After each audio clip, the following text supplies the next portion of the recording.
Hey guys, it's Mike here, and welcome to another edition of Dragon Ball Super Reviews, which I'm going to be reviewing Dragon Ball Super, episode 41, and then giving my predictions after that for what's going to happen in episode 42, and maybe some episodes after that. Well, a lot of stuff happened in this episode, and there's a lot of stuff to talk about, so without further ado, let's get started. So this episode began pretty much the same way that it ended in last week's episode, as this show tends to go, with Zeno, the newest character they introduced in the previous episode, stepping forward and being revealed as the one who is basically the one above all, or God in the Dragon Ball universe, at least that we know of at this point in time, since they like to change that up a lot. And basically, this character is known as the King of Everything, or the Lord of all 12 universes. And immediately, once he appears in the middle of the ring with his guards, Beerus and Champa fly down and bow to him, completely shocked that he would even be there. At first, when he arrives, he basically tells both of them that he isn't very happy with them for neglecting their God of Destruction duties. However, he really enjoyed the tournament and watching it unfold.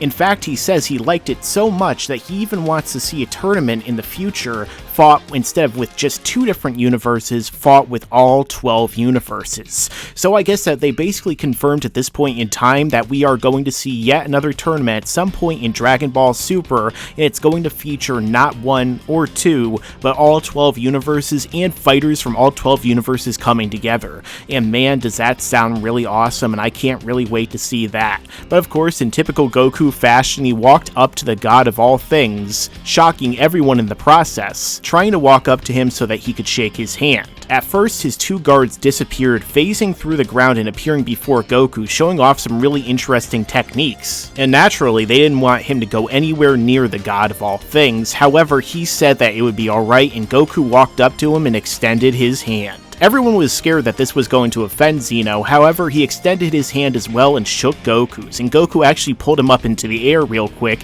and everyone again thought that he was going to destroy everything for that happening, but once again, he was completely fine with everything happening at the moment. As was said by someone else, Goku basically gets yet another pass in a situation where he's being incredibly rude and informal because of the fact that he has a ridiculous level of charm to him, and that of course is one of the biggest reasons as to why he has such a big fan base and is the most popular character on this show. But at this point, after saying his goodbyes and talking about how he wanted that tournament in the future, Zeno made his departure with his guards, basically teleporting or flying off at incredible speeds very similar to how Whis and Vados do, vanishing into space. It was at this point Beerus scolds Goku, telling him that if Zeno's so pleased, he would be able to effortlessly destroy all 12 universes in the blink of an eye. And it was at this point that the Team 7 fighters started to say their farewells to those from Team 6, as Kabe came up to Vegeta and told him that he wanted him to one day visit Planet Sadal. And of course, Vegeta at this point was telling him to stop calling him Master, because of course Kabe believed that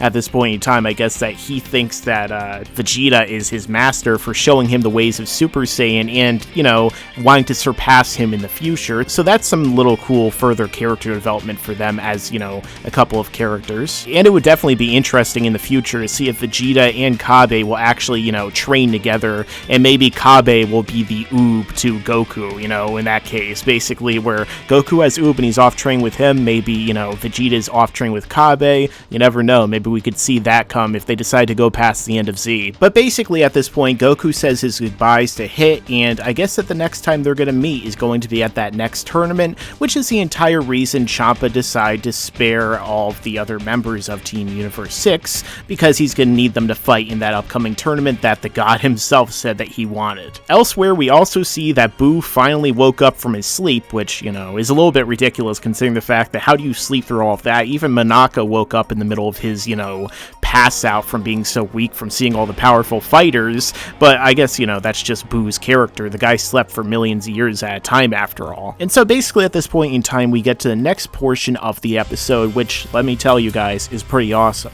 Bulma takes out the Super Dragon radar and is looking for the Dragon Ball, you know, the Super Dragon Ball somewhere in the universe. But for some reason, even though she zooms out really far, she cannot see where its location is. However, Android 18 tells her to zoom back in, and we see see that it shows that all 7 of the Super Dragon Balls are gathered in one single place, where they're standing. And as the first half of this episode comes to a conclusion, Monaka suggests that perhaps the planet that they're standing on itself is the Super Dragon Ball. And so yeah, now we're pretty much at the first half of the episode, and I thought so far what we've seen is definitely really cool. I mean, not really a whole lot in terms of action happened, but it didn't need to because we just already saw the climax of the previous tournament arc itself come to a conclusion, and this is it basically, you know, sorting out all of the loose ends and setting up what's going to come in the future of the next coming arc in the series as a whole.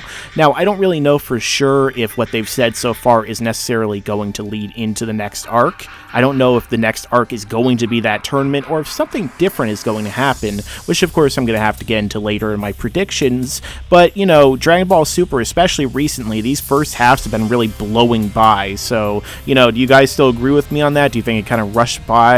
You know, what do you think of the first half of the episode? You know, let me know down below. But we got a lot of new information. I'm really looking forward to it. But, you know, let's get into the next half of the episode. And basically, in the next half of the episode began with everyone going into Whis' cube and flying above the unnamed planet with all the Super Dragon Balls gathered around it. Whis used his powers to tear up the surface of the planet and eventually destroy it, revealing the 7th Super Dragon Ball, giving them the full set. It was at this point that Bulma came up to Beerus and told him that she wanted him to promise that he wouldn't do any kind of evil wishes, such as destroying the universe, which of course Beerus said that he wouldn't. She then explained how to summon the Super Dragon from the Super Dragon Balls by explaining the incantation and telling Beerus that he needed to say it within the language of the gods. So Beerus yelled up to Whis and told him to tell the dragon to awaken. And then the language of the gods, which almost kind of sounded like an auto-tuned song, basically Whis said in the language of the gods, "Come forth, dragon of the gods, grant my wish, pretty peas." I don't know why Toriyama decided to make that the incantation, but that's what he said, and what happened afterwards was nothing more than pure epicness itself. As the Super Dragon Balls came together, glowed, and then in a gigantic burst of light,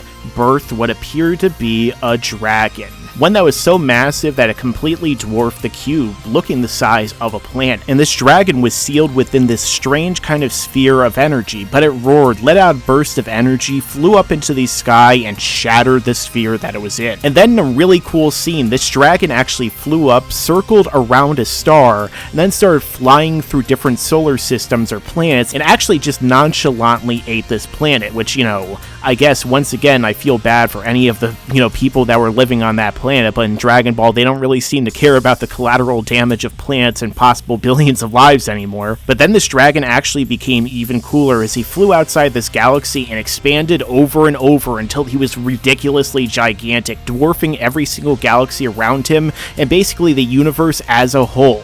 I mean, this guy was pretty much bigger than Tenga Toppa Gurren Lagann, if you've ever actually seen the Gurren Lagann, you know, anime, and you really should, because there's gigantic robots that throw galaxies at one another and blast people in the face with the Big Bang. Anyone who likes Dragon Ball would probably like that series, it's ridiculous. And as we could see, Goku and the rest were kind of teleported to what seemed like this strange astral plane that was surrounded by all these different planets, probably due to the reality warping effects of this super powerful dragon that could pretty much do anything. And there was a really cool and scary part where they actually, inside the cube, had to go inside of the mouth of the dragon itself. And you even see Goku gulping, but once they get inside of the dragon, they see that other dragon once again that had wrapped around the star, and that dragon is apparently the core or the nucleus, like in an atom, or, you know, like, I guess, cell, for example, that, you know, the thing that he can regenerate from.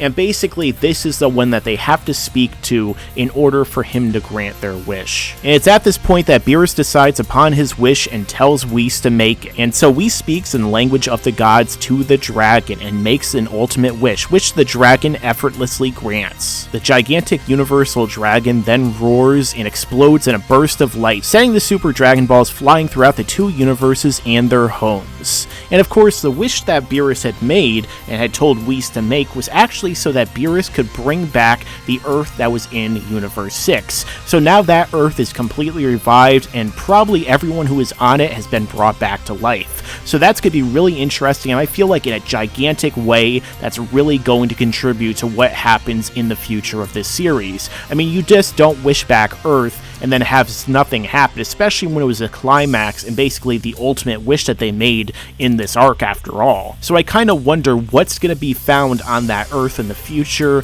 You know, are we going to see alternate versions of the characters that we see right now, or is it a completely different Earth that was once ruled by completely evil characters, like a King Piccolo, or maybe a Boo who was revived on it and destroyed it, or something like that that we really don't know about yet. That's a big mystery that's going to be seen going forward.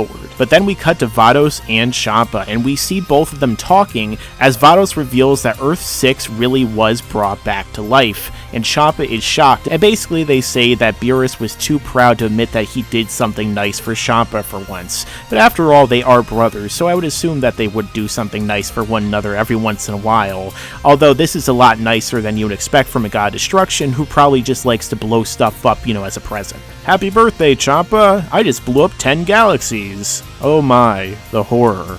The horror. But basically this is a part of the episode where everyone was bidding one another farewell. Goku and the others stopped on Beerus' planet as, you know, Whis dropped off Beerus and Monaka, and Goku said that he wants to spar with him in the future, which Beerus promises that he will allow him to do. After they leave, however, we get a really funny scene where Monaka seems dressed up in this strange kind of delivery boy outfit, and this kind of spaceship delivery van comes down on the ground, and you see in the back of it, it's filled with treasure, which of course was Beerus' way of paying off Monaka just so he would be in the tournament in the first place. And Monaka seems very happy with this, but Beerus of course does tell him, well, you're still gonna have to fight Goku at some point. And you can see the look on his face explaining it all. But then the episode wrapped up as the cube made its way back to the Earth, and we end up seeing everyone happy and excited and celebrating what they had just accomplished with this arc, probably, for the most part, coming to its conclusion. So overall, that was the newest episode of Dragon Ball Super. I really liked it. We got a lot of new information, and we just had like a lot of fun slice of life moments, and just characters kind of hanging out after all the fighting was done,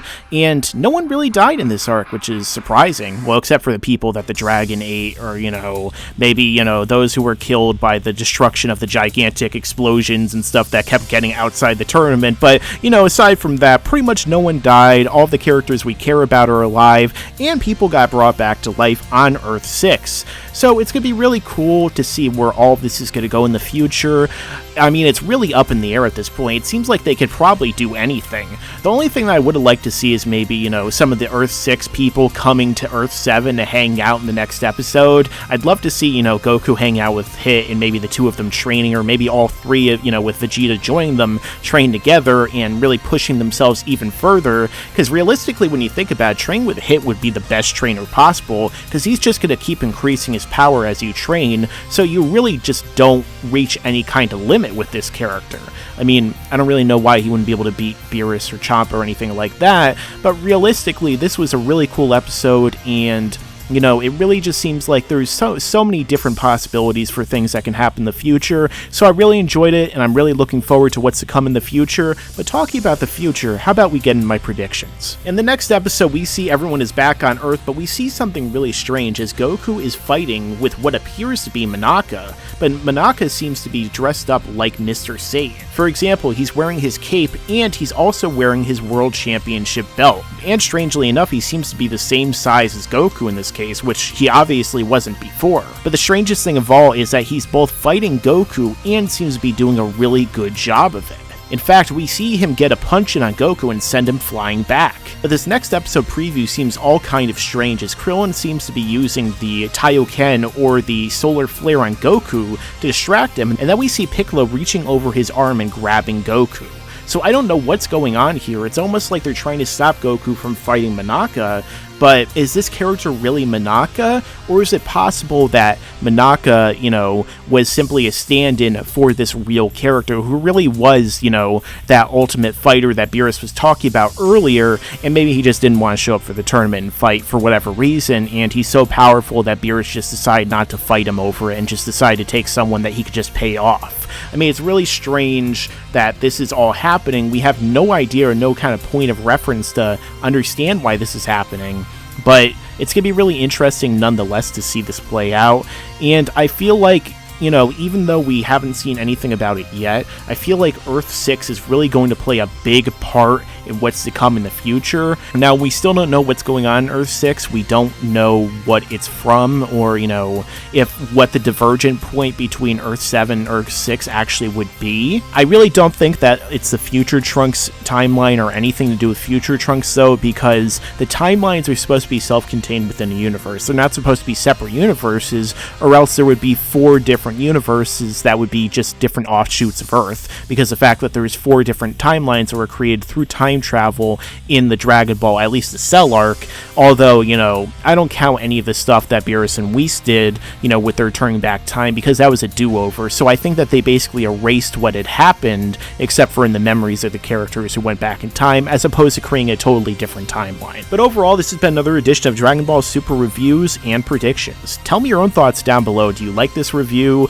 Do you agree with my opinions on this? Do you disagree? What did you think of this episode? Did you like it? Let me know down below. Also, don't forget to like, comment, share, and subscribe. And as I always say, stick around, because there's a lot more to come in the future.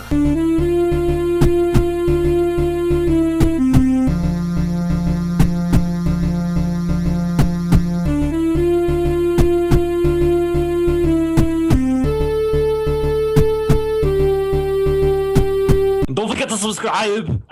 Do it now. What do you wait? Do it now, you puny man. Who cares about the universe 6, 5, 4, 3, 2, 1? Blah. Universe of biceps. No.